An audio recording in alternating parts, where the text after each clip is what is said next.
The Wrestling Mayhem Show. Since 2006, the pioneer in pro wrestling podcasting. This show is brought to you by IndieWrestling.us and IndieWrestling.network for your independent wrestling entertainment. Slice on Broadway, supporting Pittsburgh podcasting with the perfect pepperoni pizza. Just wait. Wait for the perfect time, then attack. Don't give up what you want, take it back. Wait for the perfect time, then attack. Do what you have to do, make it last. Wait for the perfect time. It's the Wrestling Mayhem Show, episode 970. Tuesdays, we've been talking about professionalized wrestling. I'm Mike Sorg at Sorgatron on all the social medias. Here in the Sorgatron Media Studio in Pittsburgh, Pennsylvania, coming live to you here on a Tuesday night, as we do. We got some fun tonight. We're gonna get into it. First of all, with us from the Riz Cave is the Riz. Hi. Hi, welcome, Riz It's Cave. me. Hi. Welcome. It's very foggy here, as you can tell. In foggy Monroeville, in the Mville. I can't wait to talk about wrestling, Sorg. Yay, let's get into it. Wrestling, puppets, forbidden doors, and the wrestling event. Also with us from upstate New York is Mad Mike. Yeah, You got Yin's glasses, sir. I sure do. Explain to people what's going on in your face. Well, these are specialty Yin's glasses that was part of a Pittsburgh Pirates promotion. Why y'all fuckers don't have them, I don't know. Yeah, But Yin's. So they are the Yeet glasses. Yeah, there was an official Yes. WWE like bobblehead glasses night kind of situation. It actually says WWE and Pittsburgh Pirates on the side. That's that Fanatics connection right there. I was sure looking is. at. I want to like before we go into our guest, I kind of want to say that during this, I went into eBay. Mhm. First of all, the bobblehead itself is $79. Woof. No, the glasses are $30. Mhm. Nice. Or you can get. Hear me out. A bobblehead of former Pittsburgh Pirate pitcher and former WWE superstar Rinku Singh, aka Veer Mahan, That's the Oh, yeah. ultimate for connection right there. $29 and Okay. 99 cents, Okay. or the best offer. Love it. Now, Love it. Does like if you hit the button, does it say Veer is coming? No, because he looks very skinny in this. I don't think he's with not this employed bobblehead. anymore. He's not employed anymore, is he? He's not with the company anymore, is he? No. Okay. Anyways, we do have with us a special guest. It's been a while since we've had him on. So long that he changed his name and has some new accoutrement, if you will. But back with us is, let me get this right, the Revenue. Ron Hunt is with It's like us. I paid you for that commercial. It is so Ah. great to be here. Same me, same mouth, bigger money, bigger things happening. Let's talk money, baby. You are wearing, for those on audio, you are wearing a money boa. Yes. Straight from my bank account. Okay. I could use some help with that. Is that where you're billed as now? Yeah, well, I'm billed from a lot of places. It depends what side of town I'm on. Sometimes I'm billed from PNC Bank. Sometimes I'm billed from America. It Okay. just depends what type of time it is. But I'm never billed from Huntington. Smart, That's my mom's bank. Mm-hmm. smart. My condolences. Tell her to talk to me. We're gonna get it right. So. Oh no, there's not a lot of options up there. Anyways, yeah, we're going to talk about a lot of things with the Rev. This is, you guys know the history of Rev. We usually have the most interesting and longest episodes, I think, when we have you on, right? I don't know if that's a good thing or a bad thing. Dense content, I don't mind. Either way, so we'll get into it. First of all, we're going to talk about, like I said, I already teased. Wait, I already did that part. Well, let's talk about TripleMania, the triplest of TripleManias to ever TripleMania. It was live on WWE's YouTube as well as everything else, as well as HBO Max in Mexico apparently. And it was Oh, hold on. yes. So AAA Mm-hmm. got a streaming event on HBO Max before AEW did. Well, they're on there. They have a different deal with them. It's like Okay. TNT Sports and all this stuff. So like their Okay. show. Also, like I don't think AAA has a show. I think they just have events. Like it's kind of like a New Japan model. Okay, Because I we guess go that's true. like it's not like they don't have like a AAA Dynamite. You know what I mean? So Okay. so yeah, there's that kind of thing. So either way, they're on there, and I just happened to flip through like my appy thing and noticed that was a thing too. So it was on there, and I think they said something like 4 million views in the first 48 hours, hitting just all kinds of records and stuff like that. TripleMania and beyond.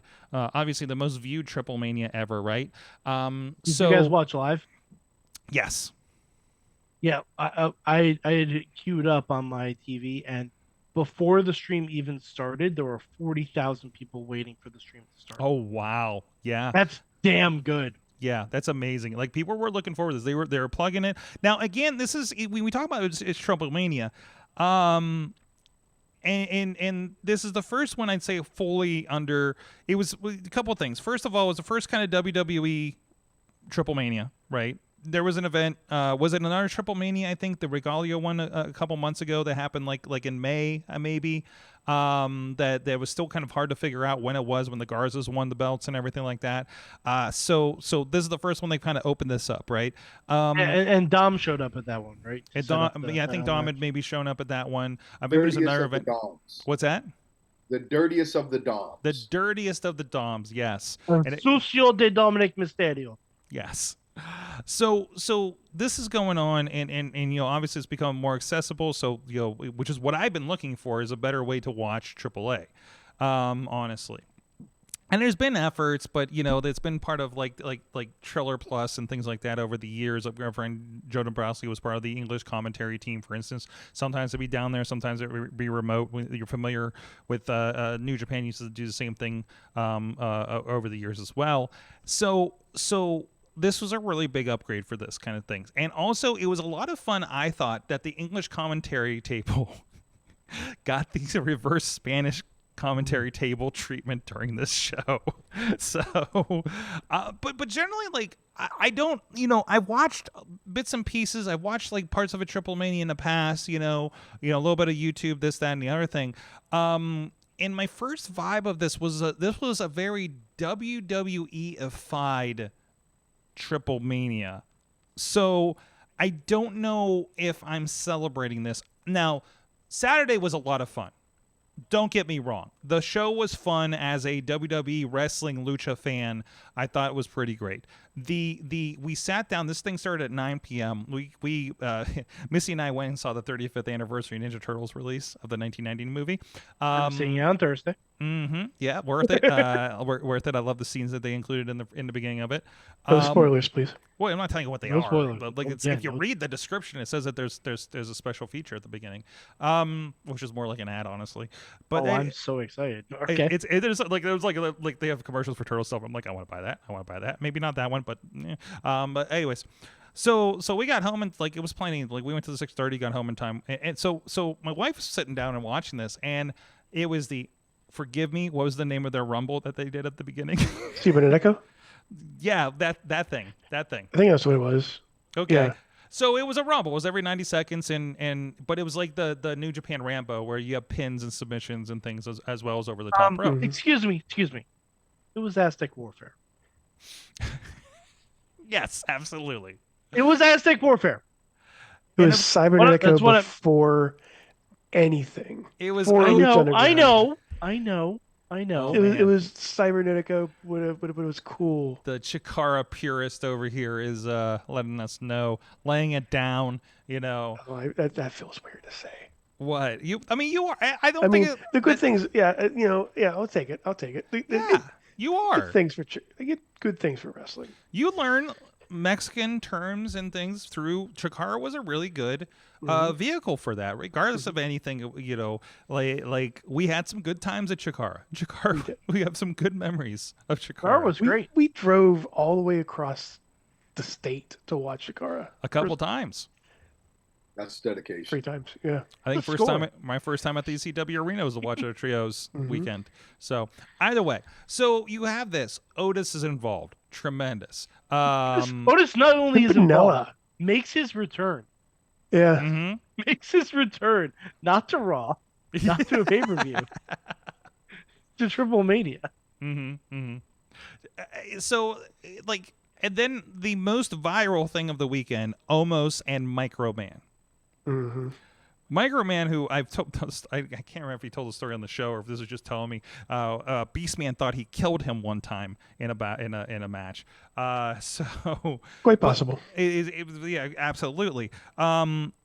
This was, damn it, this is so good. But also, I'm also sad because I almost came out on that, so he's obviously not a Grande Americano. Yet. Sorg. We don't know who Grande Americano is. That's I also know, true. but the rumors wanted it was All I almost know this is whole time. there were Grandes Americanos there, and Mhm. Omos was also there, just not at the same time. We didn't see them all at the same place. I got you. Okay, Yeah. still one of them could be Omos.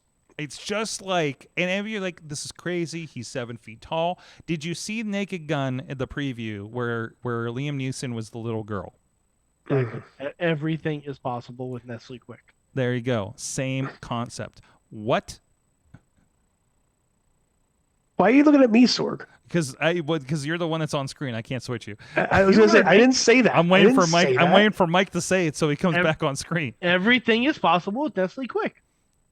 Why is Mike not coming up? Anyways, either way. I don't know. Either way. God. So It was a fun show. It was. Like you said, it was a WWE-fied AAA, and yeah, it's going to be a WWE-fied AAA. They bought AAA, so you're going to know have what? You know what that also means? It was watched and exposed to a lot of Mhm. people. Pimpinella Escarlata Escalada. Yeah, was on WWE programming I where did not have. millions I of did. people watch. I could have a lot of things on my bingo card. JBL marking out to Pimpinella Escarlata. Yep. Wouldn't have been on a bingo card if I wrote out 10 million things. Like, and I was worried about JBL for this show. He was fine. I mean, he didn't make. He one- was fine. He seemed to be having also- fun. Also understand that JBL's been in AAA for a while. Yeah. Like he's not a stranger to this, right? So like he's very aware. Like he's not persona aside, like he's a wrestling guy, so he's kind of down with this. Also, Corey He's Graves. also a little racist guy, so I was worried. And he did make one joke. Listen. Yeah, listen, like I paid him a little bit. He tamed it down just a wee bit. Mhm. Well, Good. thank you, Thank you, Revenue. thank you, Revenue. my pleasure. By the way, can we call you New for short? You know what? Just for you, Mike, you can. Fantastic. I don't let many people coin me, but just for you, Coin. Coin Mm, again. haha. This is gonna be a long night of puns. Sorry, so. I had to put my 2 cents in it. Oh man. Either way, so yeah, let's say that obviously we had WWE people, and it mostly I think all but one match, honestly, if I recall, the Latin America Championship with Tejano and not Tejano. Mil Muertes and Dr. Wagner Jr. Yes. So which was a great match. The women's match was good. The main event was fun. Obviously a lot of the AJ Styles is showing up kind of stuff. It carried that over. I like the integration. I like the listen. I just like that Mr. Iguana is on Raw, and I got to see him at You SmackDown. can buy a Microman shirt on Shop. Oh What? yeah. Oh, so that's coming over. Oh man, we gotta check this. Yeah, out. you can buy a Microman shirt Oh, on no. Shop. Actually, Is it I didn't look. I didn't look to see if Pimpy has merch.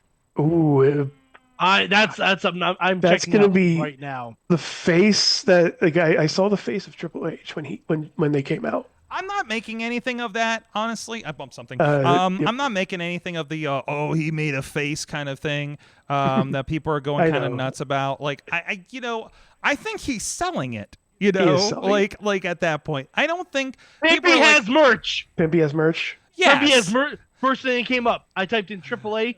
Pimpinella Escarlata has merch on shop. Listen, honestly, that's a win. That's canon, a win. In canon, Triple H is seeing Pimpinella for the first time on in front of cameras, right? And I know it was a wild camera that caught it. He's sitting at the corner with Nick Khan and everything like that. You know, I think the reaction generally should be, what the hell is happening? You know, like a journal, like, oh, what is this? You know, kind of situation. Also, Sorg, do you want a Psycho Clown shirt? Don't get me started. Don't get me started. Shirt, Sorg. I think you need to buy this just to wear it to the next Juggalo event you go to. I think Sorg. No, Sorg. Hold on, Sorg. Can we share screens? Oh, I'll do that. Hold on a second. Give me a moment. Yeah, Sorg.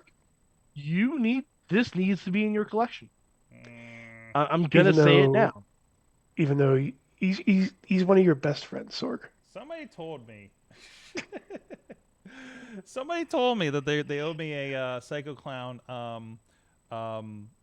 mask, and I really there's two Psycho Clown shirts. Technically, I was supposed to get the other ones. But this is the main one. Yeah, the main one is like. All right, you should have share now. So okay, this is coming up. Okay, that is a fun shirt. I'll give you that. Yep, that is a very fun shirt. I do need to message. Yes. Yeah, that just needs to be in your collection. I mean, I normally don't advocate, but like, you gotta do it. You gotta pull the trigger on that. Also, I might buy this Omos shirt. It actually looks really cool. Okay, I'll stop sharing. But I had that shirt is really good. Credit where credit's due. That's a very good shirt. Hold on, I'm texting somebody about my Psycho Clown mask I'm owed. And the Microman shirt is very good. Mm-hmm. His whole body takes up the entire shirt. Yeah. So there's two Mr. Iguana shirts now. Of course there is. I know we talked about this maybe 3 weeks in a row. And I think we have to talk about it again. Yep.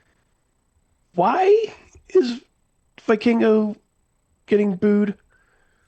Okay, so like I don't understand it. Do you know why Vikingo's getting booed? Because Dominic Mysterio is the preeminent luchador of our time. That is not the reason. And actually, there's a comment. There was a comment this week, and I thought we discussed this last week. Maybe it was afterwards I looked at it. So the onset. Then we need to move on from here, but we'll get to this and get to the break.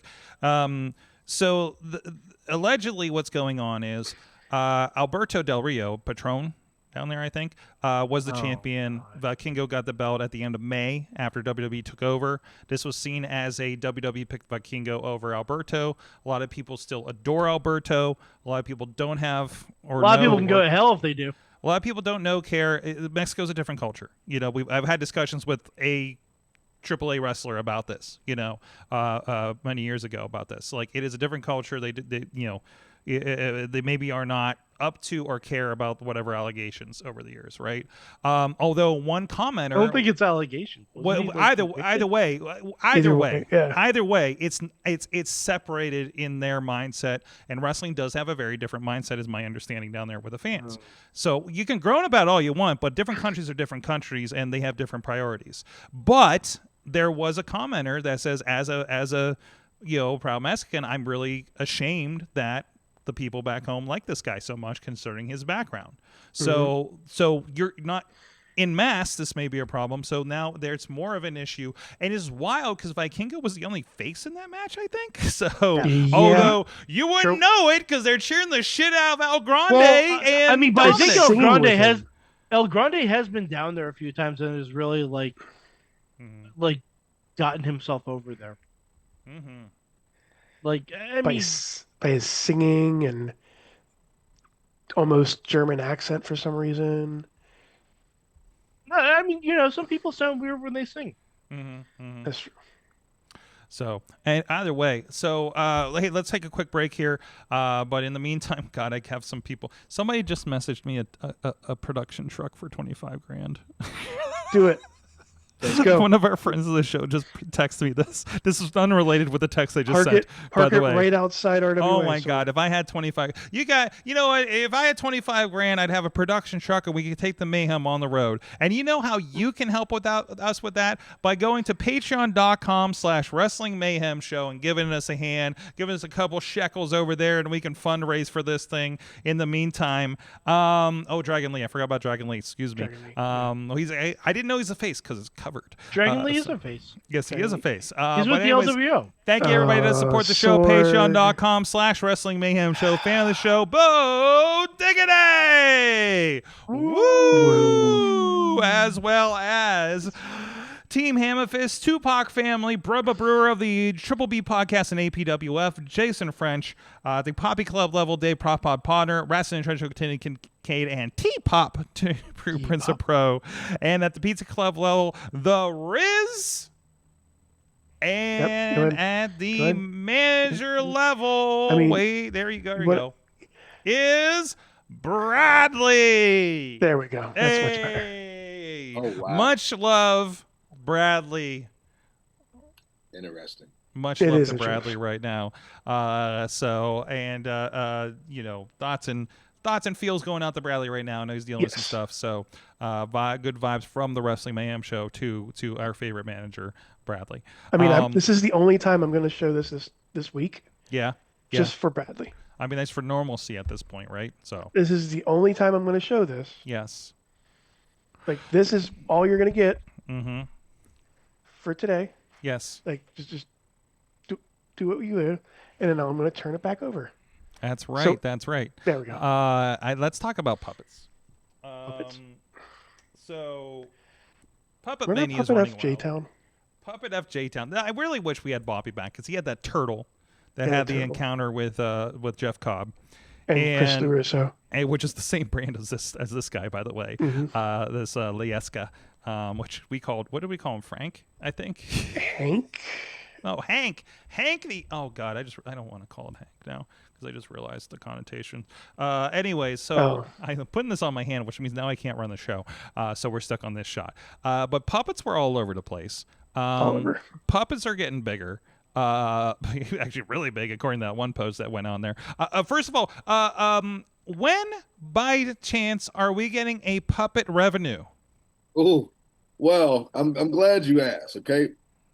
I have to start somewhere. Yeah. And right now, this is the only puppet revenue that you will get. Oh, at this present time. Oh no, that's great. Yes.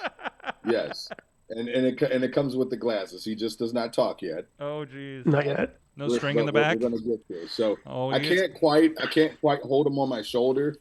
But how about this? Just for you, Sorg. There we go. Perfect. Hey, there you go. I like that. You just new thing. Unless it doesn't become like, you ever see the Jinder Mahal we used to have at the production table back in the day? Yes. That I don't know why somebody put tape over his mouth. No, it wasn't that. It was Sean Daivari. No, it was Daivari. Yeah, I was going to say it was Daivari. We had a Daivari figure, and it was always with our equipment, and we set him on the table just sitting there, and he had like tape over his mouth. I don't know why. But you know. I think you know. You find me a good place to do them, and anyone that's listening, you find me a good place to do it. If you can do me a puppet run, I will pay you mad money for it. I gotta put my headphones fell off, and I'm wearing a puppet on my hand, so I'm having trouble over here. I don't know if you know, Sorg, but there's something on your hand right now. Yeah. Yeah, Sorg. Seriously, who brings a puppet to a podcast? I know. Wait, you have like a string puppet? What the hell? Marionette. Oh, he just went all out. Wow. Well, to be fair, I could not find the puppet that would really go along with this segment. Listen, but I do have like a lot of gimmicks, so you do, okay. I feel left out because you don't have a puppet. I'm waiting for like someone to do like this, but like almost. Who the fuck? Because it's very tall. Who the fuck brings a marionette to a puppet fight? Come on. Domini. Come on. Either way. So we did get the introduction of Demonito. Yep. Thanks, Which Rick. you can JBL purchase on WWE screaming. Shop for $99.99. Oh my Vince- God. Finn Balor's a very smart man. God, the puppet game. We've had a puppet Monet. We have Which whatever the still fuck. not available. Shop. Still not No, available. because they're a T-shirt company and not a puppet company. They Yeah. sell So more than T-shirts, though. they really need to get Not that. much more. They Can, sell more than T-shirts, though. can, Do you know can- how much money they would have made off Puppet Monets? I know, right? I mean, You know how much Monet they would have made off of Puppet Monet? A lot Right. of A lot of it. Yes, absolutely. So I'm hoping this leads. I hope the Puppet Mania leads to that. We got a Lily. Wasn't there like a? There's Charlie. There's There's Charlie. There's Charlie. Charlie is back too. When You did can Charlie buy come Charlie. up? Tell me when Charlie came up the first time, because I don't remember this. Look at all the puppets. It Look was at this the puppet first time game over Alexa here. and Charlotte feuded. Really? Was Yeah. Alexa Bliss crazy Alexa Bliss at that point? Yeah. There's a whole she- other she show was- she happening in the was- background on video, This by is, the way. this is, I can't top this. No, go back. It's okay. That's Hmm. fine. Mhm. He's just chilling. I got this thing when I was like 10 at this. It's like one of those yep Muppets kind of deals. Like you can't even see it, but he walks too. I bet you Whoa, got. put some clothes on that thing. Look at that. God, he's naked as hell. Put some Yeah, I know. clothes on that thing. You got that thing. Hey, at- you know what? I don't shame him. you got So that thing at a it's a children's family-friendly museum or show. something, right? I think. I don't shame him. He's Hmm. fine. Well, either He's way. fine just the way he is. So puppet. Okay. So anyway, so Puppet Mania is happening. Puppet Mania has always been happening. There was a tweet that says I've Ever always since Mr. wanted Socko. wrestling to just be the Muppets, and we're kind of getting it right now, and we're getting it across like Okay. TripleMania, WWE, AEW. We have a damn actual ventriloquist. What the fuck is Tranquilitist, that? yeah. I think that's just somebody that's good at putting you to Wow. sleep. But either way, did So, you wipe your mouth let's- with money? Yeah. Either way, Yes. okay. Indeed. Wow. Can I do an Um, experiment with everybody here for a minute? Yeah. Okay. You Was it- know that the new that trope of like make a new movie or make a movie better by replacing everybody but one person with a Oh, Muppet. I know what you're gonna do, and I love it. I So- can tell it already. We can go one of two ways: Okay. either a match or a faction Mm. where everybody but one person's a Muppet. How about an angle? An angle. Yeah, let's do an angle. Angle would be good. Bloodline. But who's the real person? Sammy. Yes. So you want to know what this reminds me of? Have you guys ever watched the movie The Happy Time Murders? I sure have. I This don't think I very have. I much want to. Reminds me of what this would be in real life.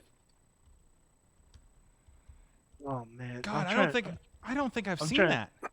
Oh, You haven't have- seen Happy Time Murders? You would have to stay up after the show and watch this, and I would not be mad if I get a random response at like 3-4 o'clock in the morning. You know what? I do have to edit, so this might happen.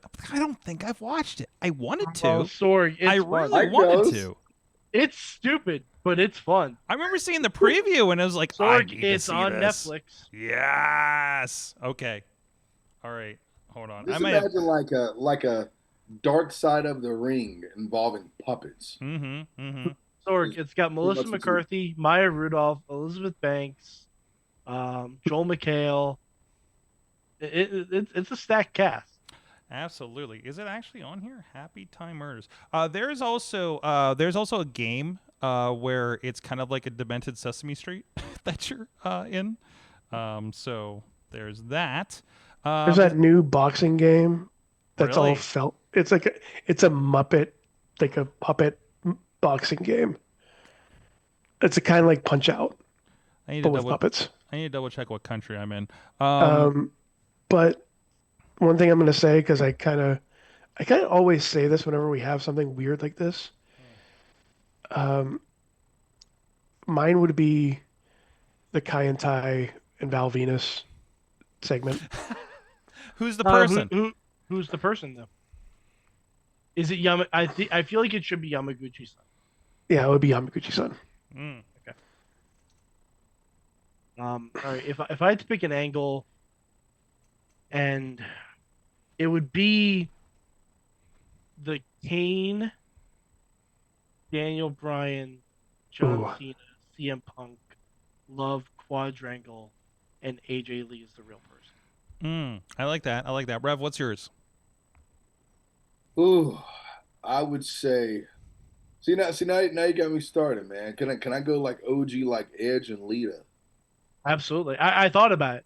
I thought about it just because I wanted to save Lita and make her a puppet and have Edge have a live sex celebration with a puppet. There's no law against it. No. Nothing in the rule book says. Is it Muppetality? In most states. I mean, someone's definitely getting felt up in that one. Okay. Come on, felt puppets. Someone's getting stuffed. Revenue. This is why we love you here. Listen, that's why I'm here. That's why I get paid the big bucks. That's why they call you new. That's why. That's why. Good old new. Damn it. So otherwise, okay. Obviously, this is the first. By the way, this is the first like depiction. What if you did the invasion, and the only real person was Meat. Yes, Riz, Yeah, you and I, same wavelength. We've been doing this for so long. I knew you were going to say meat. Can we do Rev? Can we do one of your segments where it's like the you and Chris Taylor feud, but the only real person's Dr. Feelbad? Oh my goodness, that would be amazing. I mean, you know, believe it or and not, that's arguable. That's close. That's close to being a puppet. But believe it or not, I'm pretty sure there's a couple of Muppet versions of us going around there because he has an extreme fascination with Chat GPT, and all I get is a bunch of Muppet pictures of me wrestling. I really. Have you met Sword? That sounds like a. I did a Muppet version of the a puppet version of the RWA poster a couple months ago. I think you were part of that. I'm gonna sing if I can find it in the middle of this show. So yeah, I'm gonna sing. Yeah, I'll pull them many things that Chris sends me at like 3:30 in the morning. Oh my god! Cackle out of all of them. Yeah. Chris Taylor, who just blows up my secret wrestler thread for video out of nowhere and causes all kinds of havoc. But anyways, it wasn't. Well, he didn't technically start it at that point. Either way, so just like everything we did the else, rap is crap angle, and the only real person is Jeff Jarrett. I was going to say Vincent. Hey, Curly Bill, show some Curly respect. Bill. I'm sorry. Curly Bill. Well, there you go. Oh my god. I think his tongue's broken. Sork, why do you break his tongue? I don't know what's happening. I don't know what happens with this guy Sork, when I'm not okay here. Over there? No, I'm not okay. Do We're the I only seem like people in I'm that okay? studio right now. What if we did a Lucha Underground angle with only puppets? And the only real person is Vampiro. Dario Cueto. Wait, so it's a Muppet. Everybody else. A Muppet Matt Stryker, and then Vampiro wondering what he's doing. You know, Muppet Vampiro versus Muppet Penta would be amazing. Pull this back 1 second. I want to pull this back 1 second, Mike, because you've heard what I say about wrestling shows, right? That it's the Muppet Show, right? Course, like yes, when you're absolutely. backstage, it's the Muppet Show. Sometimes literally. Rev, roll with me on this if you're with me, okay? Like it's just a bunch of people getting ready for their segment, getting ready for their part of the show, for this part of the wrestling's a variety show, and there's always like one person that's super stressed out. That's Kermit. Well, who's Miss Piggy? That there's the talent. There's also there's also a Miss Piggy. Sometimes that's reversed, right? So so there's that situation. Miss Piggy's the promoter that puts the belt on themselves. Ooh. Ooh. Right? Wow. Right? Think about it. But I'm not mad at that. Everybody's in costumes. There's just backstage shenanigans and literally kind of a storyline that goes on that nobody sees backstage. And then are you randomly saying that there's, we go back to this, everyone's a Muppet but one person, so there's just one random person back there that has their hand up everyone's ass and was like, I hate my job? Yes. Yeah. Would that just be any booker of any company? Yes. And that's how you don't get booked anymore. Yeah. Or that's how you do get booked. Well, and then Everybody I was think gonna about say that something, for a but second. I'm gonna keep my thoughts to myself. Yes. On that note, I had think a thought. we'll just keep our thoughts to ourselves, and we're going to be talking with our guest about his thoughts about puppetdom. And he's had his hand up, ass up. Nope, I didn't deliver that well. Say that again. We can check out other things at go. wrestling, IndieWrestling.us. Renegade Wrestling Alliance. You can check out all the back catalog there and even more on the YouTube too. And of course, RWA's Renegade Rumble is this Saturday. Who knows what's going to happen? We still haven't seen our videographer from last year that got into it. Who knows what's going to happen? We're going to be finding out a little bit what's planned, at least that we're aware of. Are there going to be puppets in the Renegade Rumble? I don't know. Who knows? Is it going to be an entrant? Who knows? Is there a puppet version of Dr. Feelbad? Who knows? But I'm gonna be there as long as my flight doesn't get canceled to come back from South Carolina this Friday. Otherwise, then I'm just gonna find wrestling in South Carolina. So, but no, you can check that out. It's going to be live on IndieWrestling.us. Also, a lot of other great stuff. Amateur wrestler Reese Hayes presents 880 Wrestling is also going to be on Friday. So go check that out as well. They'll be a part of that. Thursday night fights is every week. A lot of great matches. This past week was 2PW's Resuscitated is up there on the YouTube. We're having a little bit of a technical error to get. Well, actually, the stream's up there on the network as well, all free for 2PW's comeback over there at Elements Venue. It was really fun to have that up in the really cool kind of brewery space up there. And of course, a part of that was the revenue as part of the Apex.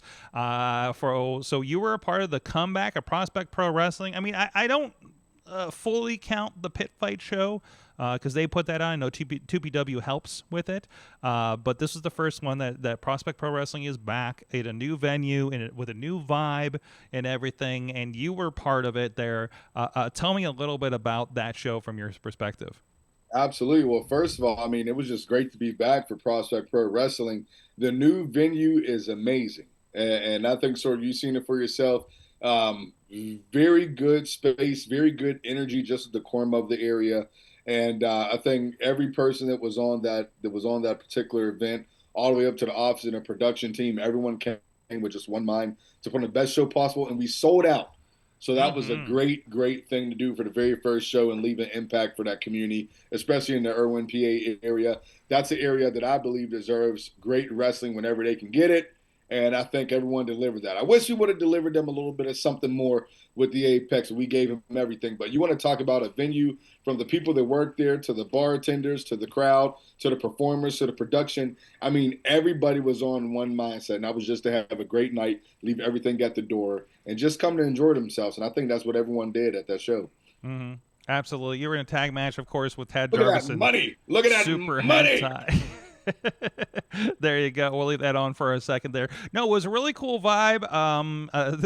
Slay's a little weird because there's fans by the lights here. It looks like the screen's flickering, but it's not. It's just what we had, right? But no, it was a lot of fun to get together with that crew again. Man, I obviously a little different. When he was out in the ring too, I haven't seen Marshall Gambino this happy in a long time. Yes. And his ring didn't catch fire this time. Yeah, that was great. That was a great bonus, right? But no, I can't remember the last time I've seen that man smile around a wrestling show. So I think one of the things that really stuck out to me is right when I was preparing to leave. No lie, not exaggerating.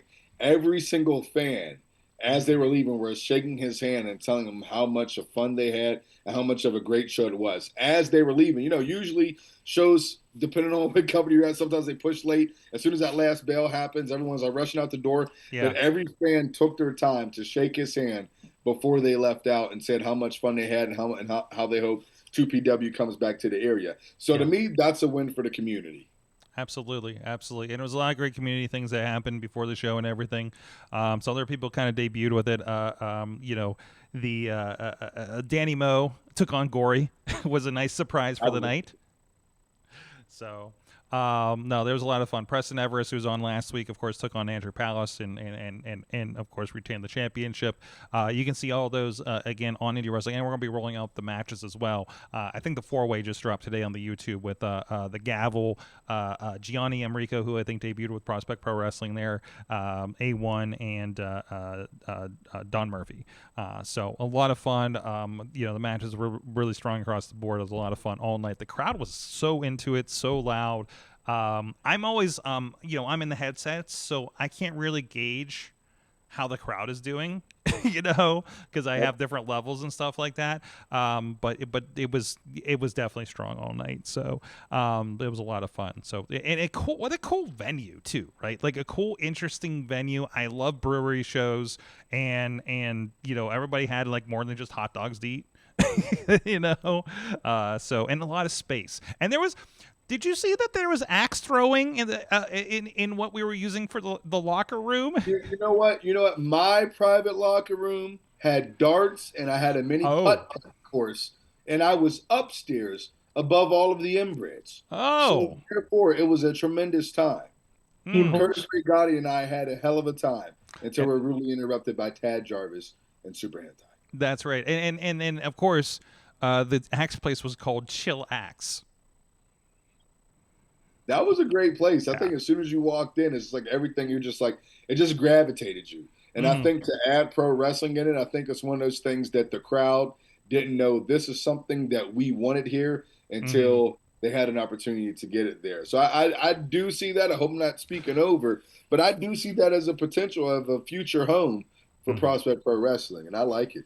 Yeah, absolutely. I can't remember if they've announced a new date, but 2PW does intend to go back there here in a few months. So stay tuned for that information as it comes out, though. And, of course, we'll be having it on IndieWrestling.us as well. So this is the month of the comebacks. But, hey, the Rev, you got a lot of stuff going on in RWA, but let's talk about this. Let's talk about the elephant. Let's talk about the money-shaped elephant in the room, okay? All right? Because, listen. I've known you for many years. I got called out by Riz because I made the event for this week, and I called you the Rev Ron Hunt because you're always going to be the Rev to me, okay? Like, it's been how long? How long we been doing this, Rev? Long time. Right. It's hard, okay? Very long time. And you came out, and somebody told me your title's the Revenue now, and I had to fix it the one night I was there a few months ago. Tell me about this. Tell me why have we elongated the Rev to the Revenue? And are you the Revenue, Ron Hunt? Are you just because I think you explained to me just put the Revenue. Yeah. Okay. I think with this, listen. You're like the fog is enveloping you. By the way, it doesn't know what to do with the situation. It doesn't. It just does its thing. I think when you look at this. I can be whatever you want me. I'm always going to be the Rev Ron Hunt, but that Rev is just short for it's Revenue, baby. Okay. That's what it is. It's all over the place. Okay. But I think one thing that I looked at was the history and the transitioning of the Rev Ron Hunt. We go back to the inception of Shane Taylor Promotions with the Vice President Chief of Operations. Building that format that had some type of a business mindset to it. Sure. And believe it or not, contrary, that went very well beyond just TV. It just happened real life transition into the TV. And then just looking at how I wanted to just pour back into pro wrestling and be able to have my imprint within that. Everything somehow looked at how can you flip money and make more money. If it wasn't directly for myself, it was for people that were connected for me. And how can I leave them in a better business part within his pro wrestling business? So believe it or not, And I will tell you exactly where this came from. I was talking to someone, and it's always been there. You go back to old ROH promos. I've always had money. I've had a double bag of money. You look on the Facebook page. When we initially announced Shane Taylor Promotions becoming a promotions, there was a duffel bag of $50,000 in there, and it was just me and Shane in Philadelphia in the 2300 arena. That's how the business got started. Mm-hmm. So now, fast forward, believe it or not, I was talking to EC3. I'm going to give him credit for this, and I was still doing the Rev Run Hunt thing, but I don't like to do the typical. I like to be myself. But there's always the realism that's behind the name. But one thing that he said to me, and it was ironic, but I think it was all in good spirit. He said, well, if we were doing something over here, he said, we already have a reverend. We have CeeLo. And I'm thinking, yeah, but I've been at this longer, respectfully. Mm-hmm. But then I also looked at it as, okay, well before me, then, we had the interaction at RWA, ironically. It was Devon Dudley, Reverend Devon. We've had that communication within the ring. A good friend of mine, the Pope, D'Angelo De Niro, great friend of mine. Caprice Coleman, tremendous brother of mine. So I said, how can I make myself stand out but still be myself? And it's the same mindset.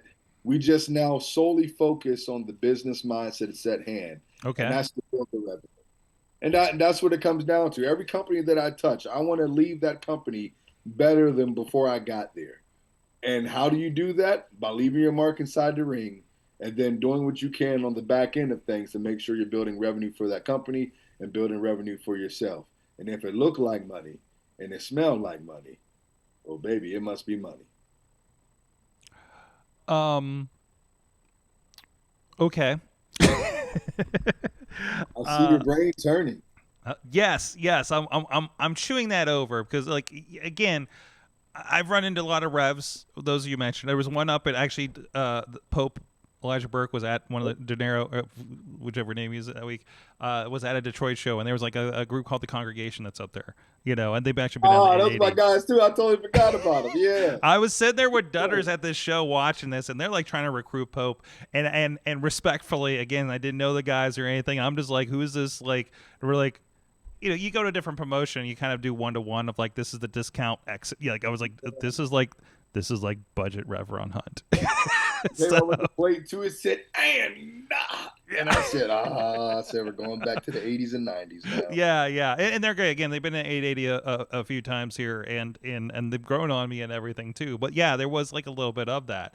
I didn't know if it just was this regional thing or something like that. Do we find that there's like a Rev in every town at this point? I utilize this as similar to Teenage Mutant Ninja Turtles. All right. Okay. Oh, now you're speaking my language. See, there is the real world, and then there is the pro wrestling world. Okay. There's the pro wrestling world, and there's what happens underneath the pro wrestling world. And every now and then we have to go into this manhole, and we have what's called the Rev Reunited, and it feels so good reunion. And what that happens is we all get together and say, how are we going to infiltrate every single city and every single state and take over? Yeah. It's almost like the Bullet Club. Okay. Is this like more like Spider-Verse? Is there just like very much so? Is it a Reviverse? Very much so. There is. Okay. There very much is. So now you look at how can you do this different? How can you do this a different way? And even Enzo brought it up when I wrestled him. God rest his soul. Enzo, I got another punch for you. What's just God? He's not dead. Oh, he's dead inside. He was dead to me in the ring. I thought I put him out. I guess I didn't. Okay, all right. Well, we can run. To be fair, when I saw him a couple weeks ago, he did look really worse for wear. So you left an impression. God bless his soul. You left interest. He's in a better place now. It's like, what? Not that place. Not that. You can be in a better place and still be on the earth. So. Okay. He was at a toy show that was donating to puppies. Yeah, that is a better place. Actually, okay, that is a better place. That is objectively a better place. Okay. two-tooth wonders of West Newton, Pennsylvania. This is a much better place. Smells like mothballs, regret, and Section 8 in there. So he's in a better place. So therefore, when we have these reverses, we say, okay, you're going to take over Detroit. Okay, you're going to take over Cleveland. All right, Pub, you're going to keep doing your thing in Florida. It's the territory system. No. It is. Hold on. It is. You know what, Thor? I'm going to give you this idea. Give yourself about 3 to 5 years. I want you to start Rev VW. Rev VW. Yes. What Rev VW? What? Rev Victorious Wrestling. Sorg, you know what's going to be the great thing about Rev VW? It's always going to turn a profit. I'm ending see, this that's interview. why I have him on board of directors. God. He's a good man. He's a good man. There you go. You know, this for you. This for you. Buy yourself Oh, something. thank you. There you go. Oh my God. Okay, Renegade Rumble's coming up. What is happening with the revenue? You know what? You have a question as good as mine. Okay. I made my first pick within the Renegade Rumble. I said that I'm going to do exactly what I'm going to do, and I'm going to do everything that I've been doing since day one. Just because my energy changes does not mean my mindset changes. And I plan on going all the way to the top. I've done it before, and I'm going to do it again. And that's exactly why I'm following the path that I believe, and I'm not following the path that the fans think that I should go, because they don't know anything except sleeping with their sister cousins. So therefore, what I'm going to do, I'm going to go into this Renegade Rumble. I'm going to eliminate any champion. Heck, I should eliminate all of them and get every title. But I'm going to do that. But then at the same time, I got this little gnat in my ear. That gnat's name is John McChesney. He wants to talk all this stuff that he wants to talk about. John, I still got eyes on you. But then while I'm trying to deal with winning a championship in the Renegade Rumble, while I'm trying to dealing with John McChesney because he's on me like the ex that I never wanted, then I get this kid named Dave Jamison that leaves from some trenches of the swamp somewhere deep in the butthole of McKeesport that wants to stick his nose somewhere and tries to make a name off me. And that, quite honestly, I don't respect. So he pulled up at another event that I was at and decides to make his presence known because I guess I wouldn't give him an answer. And he still gets no answer. So when you ask what's next for me, my mind is on championship gold and eliminating any person or any threat that comes my way. Rather they are signed to RWA or rather they are not. And that's where I am. I feel like the second half, this back half now of 2025 is going to awaken a new violent me. And honestly, I'm scared about it. Okay. And it all starts at the Rumble, right? It all starts at the Rumble. What's your strat? All roads lead to Revenue Mania.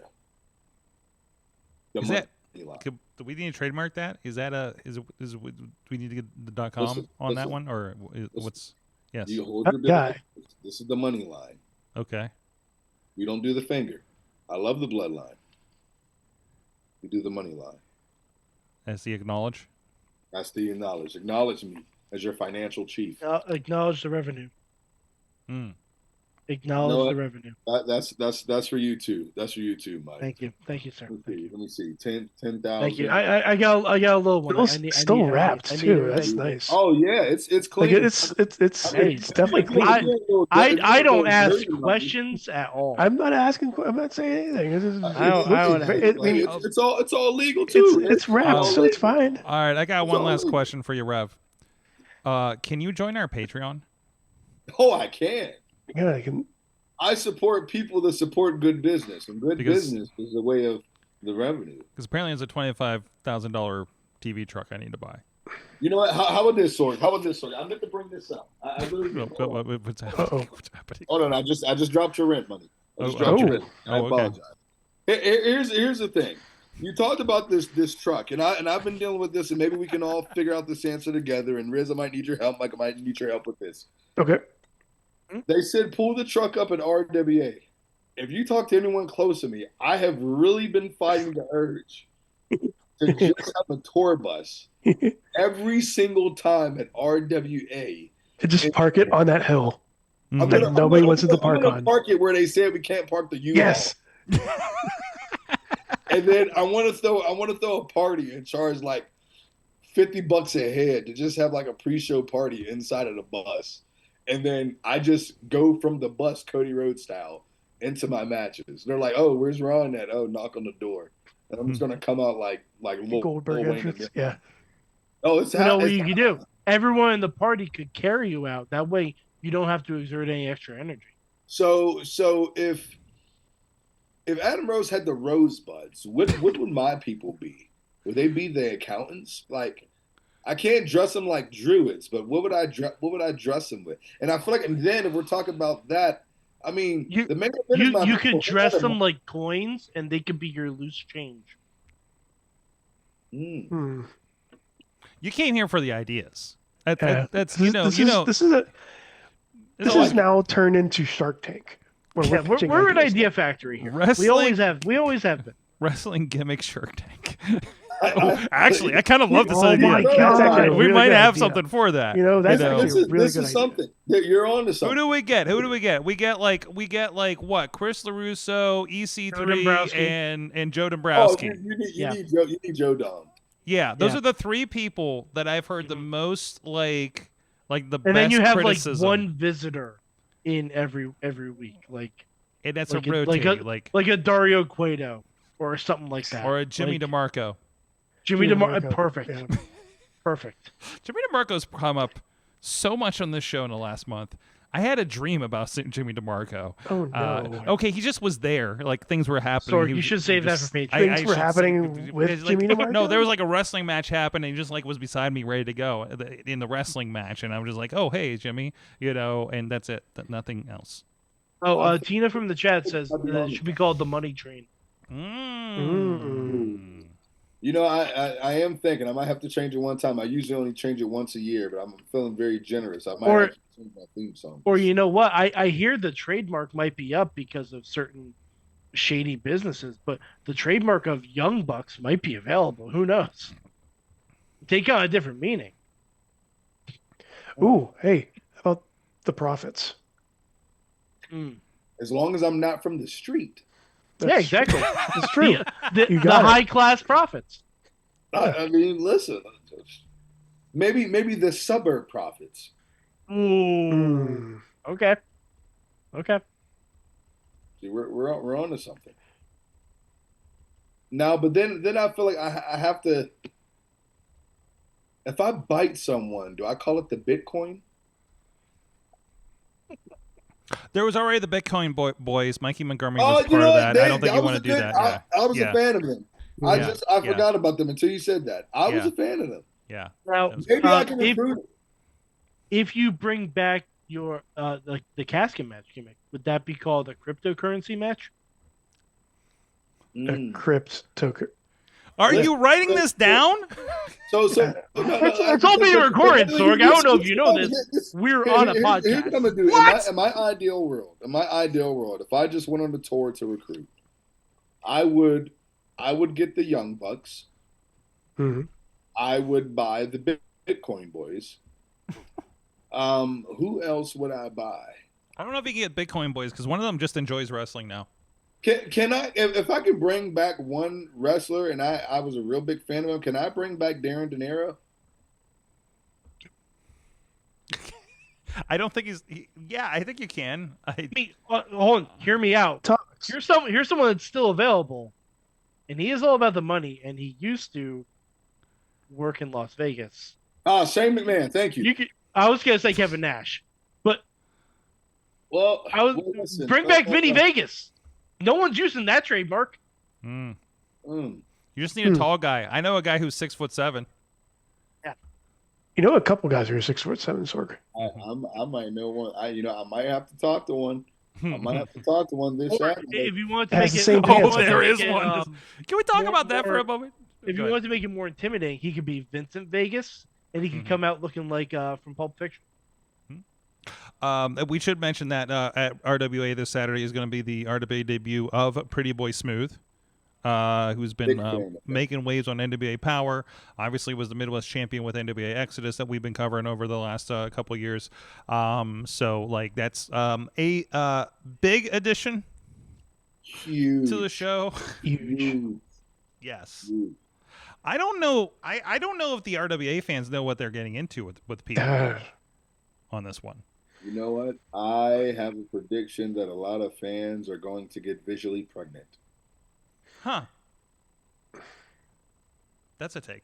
Anyways, this Saturday, Revenue's a part of, again, Renegade Wrestling Alliance's Renegade Rumble, featuring Pretty Boy Smooth and the rest of the roster. Crash Jackson, Brandon Day, J-Rock.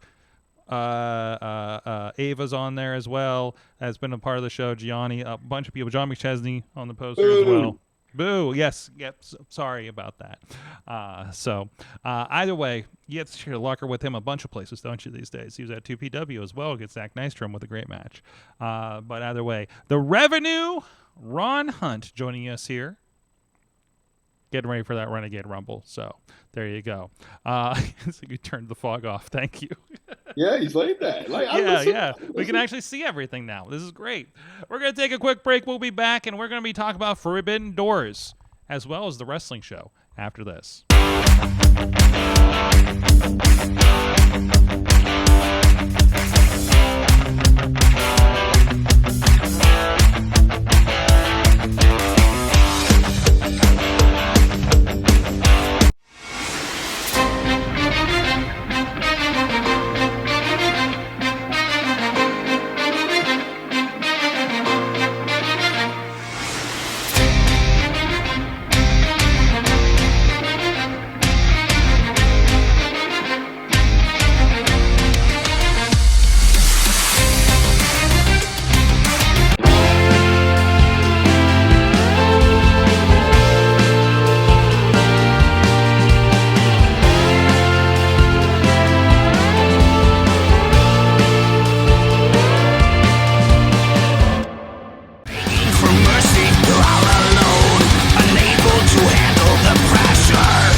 I'm Eamon. I'm Merlin. And we're a gay. And his NB. Are you a reality television connoisseur? Do you like it discussed from an LGBTQ lens?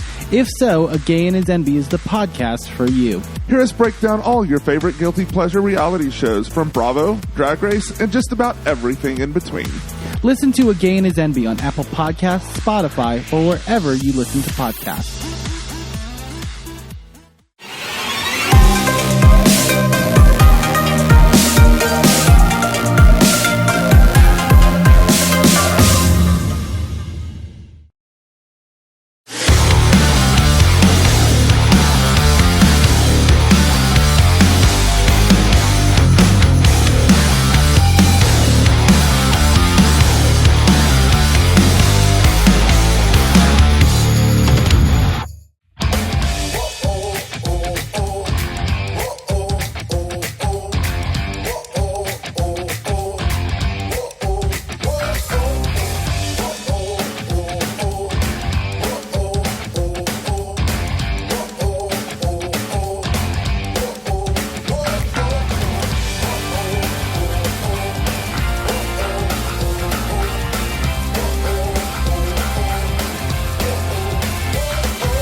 slot is $195. What are you doing? You've interrupted my intro, Riz. Good. Slaughter is what? What are you talking about?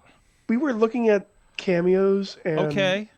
Mad Mike pointed out Tomatonga's $10,000 Okay.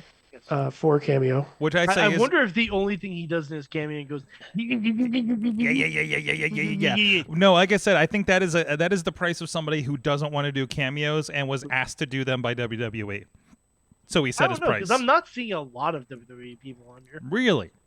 Like, I mean, there's some, yeah, but I they're feel mostly- like They used to they're have a mostly lot. reasonably priced. somebody talked them into it, and he says, "I'll do if they pay this." You know what I mean? Mhm. Like it's Yeah, all hell, about. Listen, $75. I've done the secret. I've done the go away rate. It was like, if you really want me to do this, if you really want me, there's a go away rate. I mean, Rev, you got to be familiar. You've got to be familiar with the go away rate, right? I charge one indie promotion over $1,000 and some to go 15 minutes from my house. Hint, hint. Because I did not want to go there, and they said, "Well, we can't do that, but we'll give you 500 now. Then maybe we can work." And I said, it got to be 500 right now and 500 before I even open up the door. Like, you got to meet me at the car, pal. And he's like, "Oh, we can't do that. Could we work something out?" I said, nah. What's always amazing I actually haven't had this happen too often, but when they actually take it, right? So and also like, so I thought the go away rate was just going to be like 500 to 600, and the guy surprisingly said yes very quickly, and I said shit, and then I said, well, that's actually the down payment. That's half of the, and then once I doubled it, then he's like, no. I said, woo, jeez. That's how you become the revenue, though. Hey, listen, that's what yeah. you make. What you need. Some people cut up T-shirts and make quilts, and some people just get $100 bills and make boas out of it. Wait, are you talking about the mutual acquaintance that happened? Yes. Okay. I'm not gonna out them, but like I remember that it was very cool actually. So, anyways, we should get that person on the show soon. By the way, so God. So we're getting deep in the business here, guys. So deep. But no, there is that. Like, listen, like I've had this. You know, I've had people that I don't know, and this is the thing. Like, it's like somebody I don't know. You probably have more with this with the wrestling promotions, right? And it probably is going to be a wrestling thing, but it is literally like, and listen, wrestling, I don't charge what I charge a corporate client. Let's be honest about this. But I'm going to charge what I feel comfortable that's worth my time.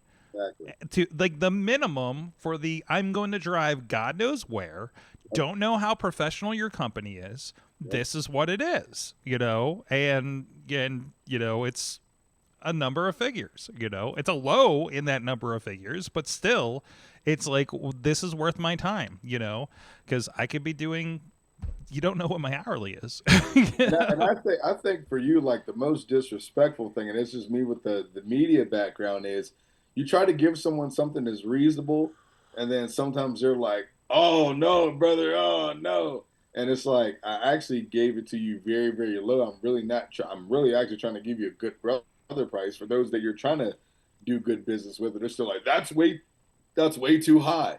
And then honestly, man, it was talking to Shane with me. It was one of those things. He said, "Listen, your rate is your rate, because if they really want someone, they'll pay whatever to bring someone in." And as I said, I do not envy any wrestling promoters, because some of these guys, I just don't understand, for the sake of business, how you can even break even if you just paid the rate for that one former TV guy that you know is a good hefty amount, and you just had a one-match card and it was just him, and you sold out. The numbers really don't add up then.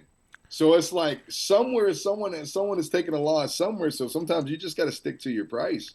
Yeah. But remember, there was a benefit show, and somebody told me the rate of like bringing up a really big name guy, and it was in the four figures. Yep. And I was like, "How are we making money for the school in this?" And they were like, "Well, that's their problem." I'm like, "Okay," you know. So, and then I heard something very. The principal got in the news. So turns out, I think there was some sketchy stuff going on. But you know, allegedly. So who knows? I wasn't there. So, anyways, let's get back to business. Talking about forbidden bookings, let's talk about forbidden doors.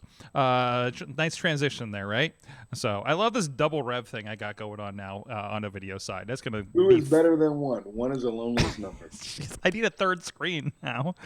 But thank you, Tina, for sending me the updated card for Forbidden Door. We have what we have 3, 4, 5, 6, 7, 8, 9 matches. That sounds like that's a light card for AEW, and we don't. Well, even they have haven't announced the pre-show. We don't even have 0-hour matches yet. But either way, so it's gonna. Damn, that's a lot of fucking matches. It's in. I'm here for it. I'm gonna pay for it. I'm good for it. I want to sit here Sunday and watch it. After a full weekend of travel and wrestling shows on our side. Go to a Dave and Buster's. No. Why? So this is a fun time. No, I want to do it I don't even care if anybody comes over. But I'm going to sit down and watch it on my TV. I don't want to sit at a Dave and Buster's. Like that's Why are you sitting at a Dave and Buster's, sir? That's no. I can pay more for food. I want to pay more at Dave and Buster's than buying the pay-per-view. No, you won't. Yeah, I will. You get one appetizer, a couple, and one beverage that refills the whole night. You don't know my methods, Mike. Anyways, I will pay less than going to a Dave & Buster's, is what I'm saying. So there you go. I'm taking a swim. I'm going to go buy a pay-per-view and come back and watch it. Either way, so what we have here, and again, you had a comparison point here. Like, obviously, Forbidden Door was the whole point with, like, New Japan and everything like that. But, it seems kind of light on the New Japan when we look at this thing. Yes, go ahead. I will say this, though, and it's light on New Japan, but it also has CMLL. It also has Stardom coming in, so it's bringing in something. But there's a lot of AEW on AEW. Like, well, yeah, and I know the G1 is going on, so that probably has a lot to do with it. The G1 just finished actually. Finished. But they're in that G1 mode, so there's probably going to be like a lot of injuries and people needing rest and stuff because that's a heavy tournament. And you do have to build angles and whatnot. You can't show up on Dynamite if you're doing the G1. You know what I mean? And you do have big names from New Japan too. Yeah. Okay. So like let's break down what we do have. So on the New Japan side, we do have. I mean, we have Kyle Fletcher and Hiromu Takahashi for the TNT Championship. That's Forbidden Door-ish as far as I'm concerned. For the TBS 4-way, we got Mercedes, Alex Windsor, Persephone from CMLL, and we're going to have somebody from Stardom that's yet to be announced as of this graphic at least. Okay. We do have the cage match, or the Lights Out Steel cage match with Young Bucks and Death Riders. And Gabe Kidd, who is kind of been a halfway, like both. He's Death Ride-ish. He's Death Ride-ish, but I still consider him a New Japan guy. And then we have Takahashi and I guess Ibushi is a. Wait a minute. So let me back up a second here because I'm looking at this. So the president of New Japan. Takahashi's in a different match. Small text, excuse me. Tanahashi is teaming with Ibushi, who left New Japan saying some really nasty things. So the president of New Japan is teaming with Ibushi, who departed on some rough turns in New Japan last I knew. So, okay, I guess they patched it up for this, right? Or does he turn on him? It's and wrestling, it turns out it's wrestling, and it's all a fucking work. Turns out, we're gonna get her Senecan against the winners of FTR and Brodito. I love Brodito's the name of the team, by the way, so I'm kind of here for it. You got excuse me, Edge and Christian. I don't give a fuck. Against Kip Sabian and Nick Wayne. You mean you're not signed up for Cope Cage? Cope Cage? Is that what they're calling it? I have no idea. I'm not here for that. Zack Sabre Jr. and Nigel McGuinness. I am so happy of this, although Daniel Garcia is going to fuck him over. Yep. That technical spectacle match was so much fun on Saturday. It was just holds and holds and double holds, and it just looked like a blast, except for the people in the holds. Okada with Swerve. that's a dream match in the making right there. Paige and MJF, and then Athena and Toni Storm. Regardless of how much, is there enough New Japan, whatever the case may be, this is a pretty tremendous card, and I'm looking forward to it. So I'm actually probably more excited for this card than I was for All In. And it's going to be in London. Is this the O2? I think they are. So like this is pretty stacked, and we'll see what happens 0 hour. We're probably gonna have a lot more on the 0 hour between CMLL and everything. And my God, I caught up on the Ring of Honor today. It's so much fun. So there was like a wolf band. I can't remember his name, but anyways, either way. So I don't know, what are the vibe here, Rev? You keep an eye on all this kind of stuff going on here. What's kind of your vibe going to this Forbidden Door London? My thing is with this, and I don't know who said it. If it was Mike or Rizzo said it, was like, yes, we have a co-balance. It might not be one way, but at the same time, you have to think. I think they're doing a great job with having a balance. We're still getting more international eyes in certain ways, shapes, and forms. And granted, I know everyone likes to put that little competition together. First of all, let me say for all the noobs out there, you can still work for separate companies and still be very good friends with people. Yes, WWE people are friends with AEW people. Yes, they both watch each other's products. Now that we got that out the way, let's look at it like this from a business standpoint. While right now, respectfully, AEW is in their own lane and they might not have a natural gravitational pull just from one single three-letter company like a WWE would be after those years of building that global phenomenon. They're using the different outlets that they have in order to still bring those different international eyes together and also putting it in international territory. So I think from a business standpoint of things, that's freaking tremendous. With me, I feel like this card has a lot of diversity, and they set this up to be a very, very good selling point. And I'm excited about it.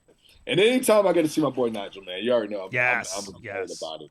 And so I think the way that they put the card together, I think we have a smorgasbord of a lot of different styles that's going to mix together. I feel like every fan's going to get exactly whatever their favorite particular style of wrestling is, and then it's going to be a win-win for everyone.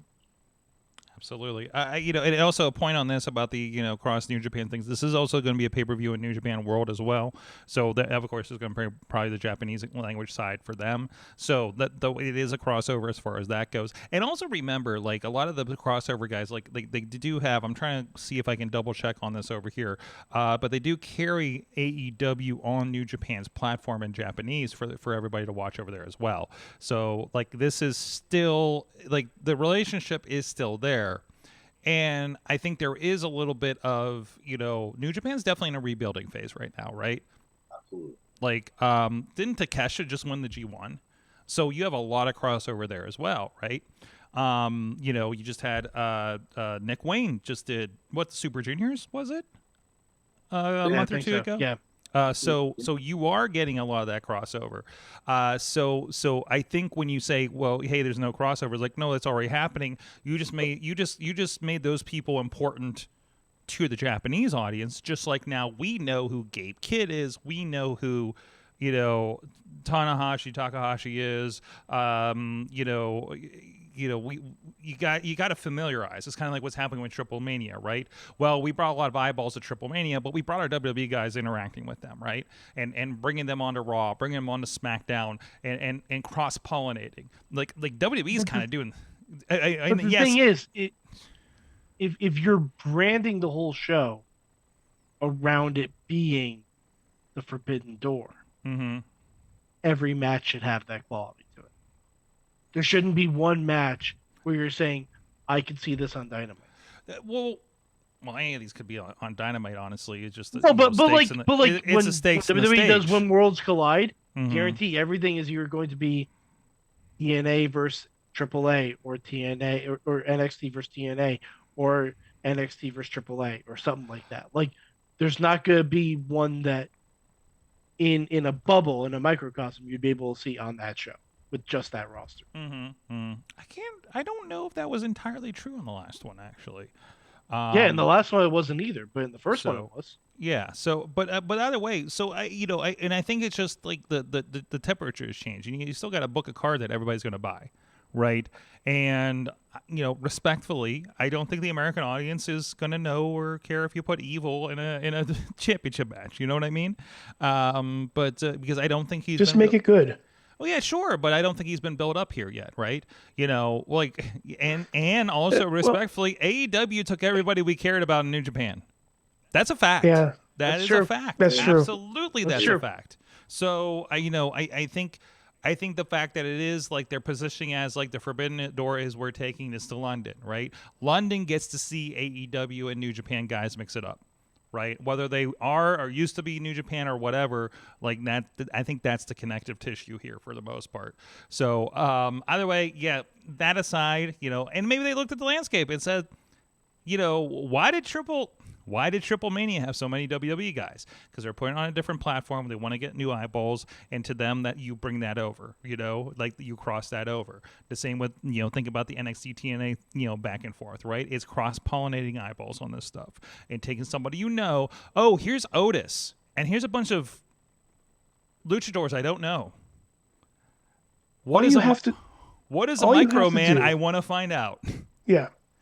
All you have to do, either if it's through storyline or through like a lights out cage match, anything, just make it good.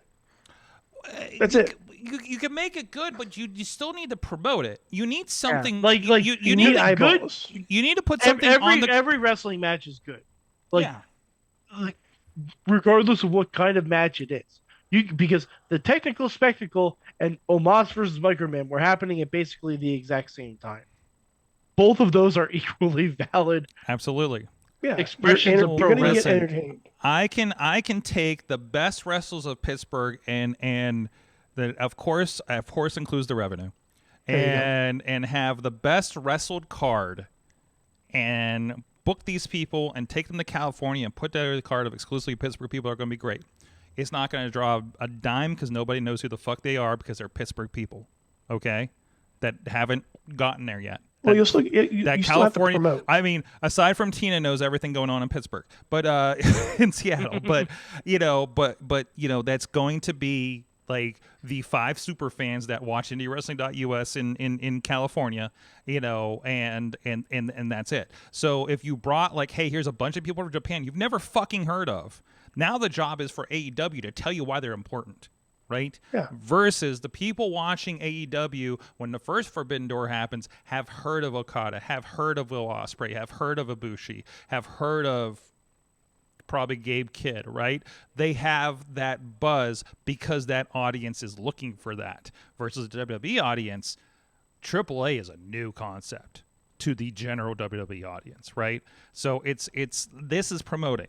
Right, this is promoting probably one-on-one, and I'm not good at it, but this is me wrapping my head around it. If I was a promoter trying to think about how do I fucking fill this place, make the most money, because that's the job, right, as a promoter. So, and if you just look at the landscape in New Japan, it's like, I don't know who cares about X, Y, and Z, but maybe that's what the pre-show's for. So you have a better base, so you can have more dream matches next year when somebody else pops up, gets fucking shown to the world in a crazy match that you didn't expect at Wrestle Kingdom next January. And then by the time you get to July, August, whenever we do this event next year, you're like, fuck that guy. I want him against Takeshita. I want him against Jon Moxley. I want him against Will Ospreay, because that's not going to happen in New Japan, right? That's the job. And the work needs to be put in now to do that. So that's my soapbox. It's a fine line of you see this from the small level of independence all the way up to national, international TV, where you have, how am I going to sell this for the physical fan base that's actually buying tickets, that we're putting butts in seats? Then also in the contrary, how am I also selling this for those that are at a further reach, that I can get them via online, via the pay-per-view buys, or what do we call it now, premium live events. So how do you sell on both spectrums? And the way that I look at it is you have to have like that perfect balance, because if I focus so much, that we have, even independent companies that they focus so much on the internet darlings, what's getting the clicks, what's getting this, what's getting that. And yeah, you'll get the ratings that way, but if you solely focus on that, you might not get that many people physically there, because the people that's physically there, they might want to be invested a whole nother way. Yeah. At the same time, I can't just focus on them, because we've also seen companies that have been satisfied because they keep getting the same consistent people coming, but they're not growing. You're just maintaining a same number. So, I mean, it goes all the way up the hierarchy of it. Just as you said, Sorg, it's like you have to have that perfect balance. You have to still be able to give your fans that are your loyal ones exactly what they're looking for, and at the same time still present them with something new. And the way I always tell companies, like, your loyal fan base is always going to be your loyal fan base. It doesn't matter if you're bringing someone, wherever, from the independent level all the way up. It doesn't matter. They're going to be with you because they've already been with you. Just keep giving them a consistent, solid, quality match. But now at the same time, how do we get new asses in seats? How do we sell more tickets? How do we get more clicks online? How do we get more clicks on the website? You got to be able to still sprinkle in a little bit of those dream matches that, okay, people are satisfied. Man, this is great so far. Holy hell, what are these guys about? And all of a sudden, you wowed them. Yep. Now you're hooking your original fan base even further, and now you're still bringing in those internet ones, or those ones that haven't seen this. Like we said, for example, and nothing against them, but WWE, majority of the WWE fans, all they know is WWE. And if you haven't wrestled for WWE, you ain't doing nothing. You're not a professional wrestler. It's just somehow how that mindset is. So how can I sprinkle in a little bit of this and a little bit of this, a little bit of AAA, a little bit of this, and now how can I say, hey, this has been out there all this time. You're now just getting onto this and thinking this is great, but they've been at this for a close 15, 20-something years. You're just now seeing it at this level because it's mainly what you've been watching. So it's just about really finding that balance overall. Absolutely. I've said it before, like, I keep on saying this before. If it wasn't for watching a WWE commercial in 2006, 2007, whenever that time was, I wouldn't have found Matt Hardy versus AJ Styles. I wouldn't have found IWC. I wouldn't have found Sorg. I wouldn't have found anybody here. But that snowballed into me coming to IWC, coming to indie wrestling, watching indie wrestling, watching the program, getting invested. So yeah, I get what you're saying on that one. If you showed up to IWC in the mid 2000s for Matt Hardy and AJ Styles first time ever, and the rest of the show sucked, you weren't coming back the next month. Right? Like, and I've seen that. I've seen that too, where it's like, oh, let's see, hey, so and so's here, and like you see the rest of the indie show, and you're just like, well, I ain't coming back for this. I'll just get my autograph. And that's a belief in your talent, right? You put a Devon Dudley gets a fun spot with Rev, and everything, and or Teddy Long or whatever. Oh, but boy. My mom still talks about that. Yep.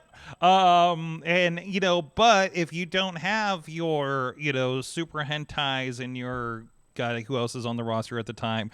Just now, your Giannis, your Crash Jacksons, and everything that people are like, oh, show up and like, oh, I like that guy. Oh, hey, Ava Brooks, I'll come back to see her again. Whoever it is. If you don't have that strong base, then that doesn't get you anywhere. So, anyways. Well, now that we booked the territory, so let's move on. So shout out to our friends Slice on Broadway. Damn, I didn't update these ads again. It's still the old stuff. We're old school, New York City style. Yins are made. Beachview, Carnegie, the East End of Pittsburgh, and so many other places because this is an old graphic. So, but so much. Go check them out. SliceOnBroadway.com. Feeding our guests, feeding us here in the studio. Thank you so much for supporting us for well over a decade of pepperoni pizzas, and also the best cheese pizza in the world, according to a competition in Vegas. So go check them out. The OG original location right up the tracks here in the Beachview neighborhood. Thank you to them for supporting the show, for Slice on Broadway and the Wrestling Mayhem show. It is time, everybody, to find out, what did you learn? What did you learn from wrestling this week? Chat room, hit us up. Who would like to go first amongst the panel? Who's ready? Who's got the ideas? Who feels educated? Ready. Go ahead. I'm ready. Okay.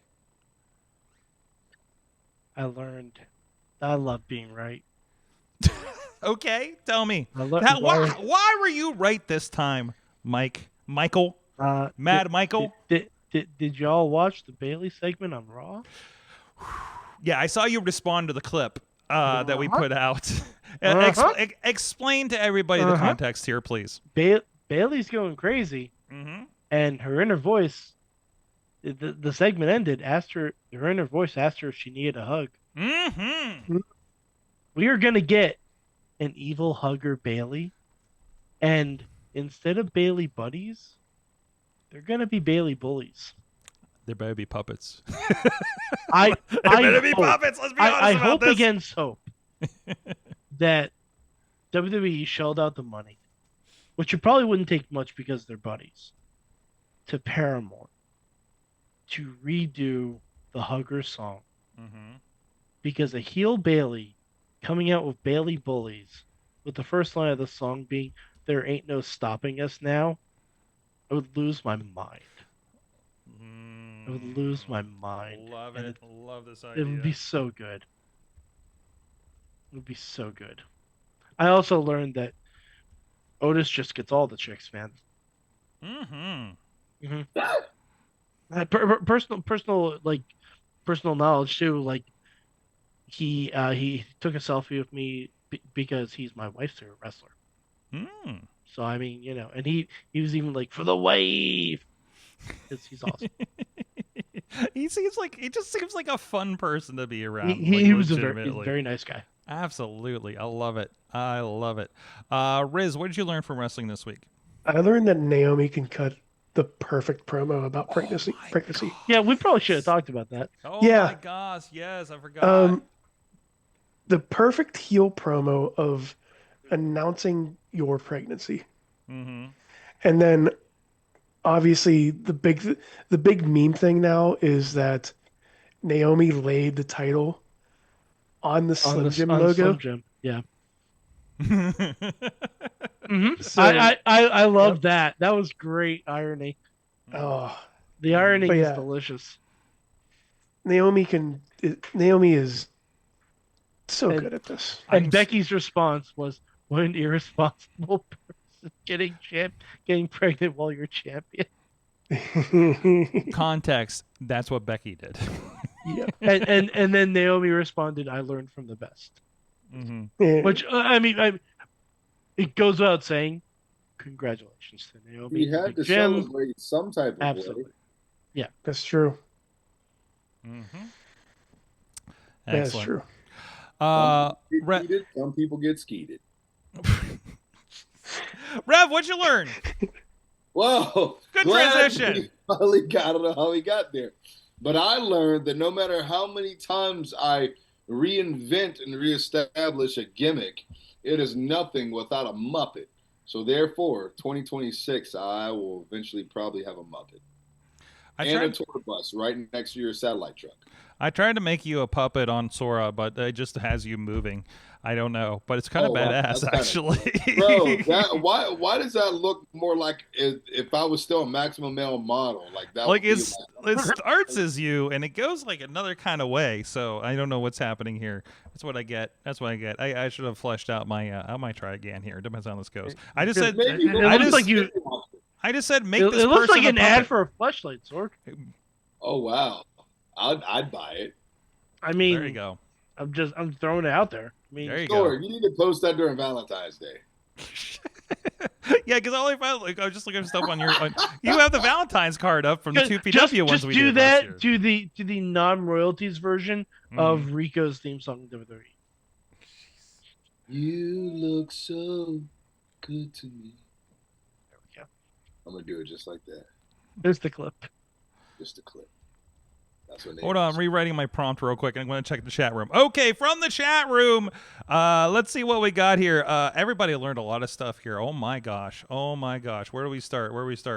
Other than Dave Podner learned that we need a show called The Ladies' Man starring Otis. There's your reality show. Yep. If we were making some WWE Network shows. Got my Crevassier right here. There you go.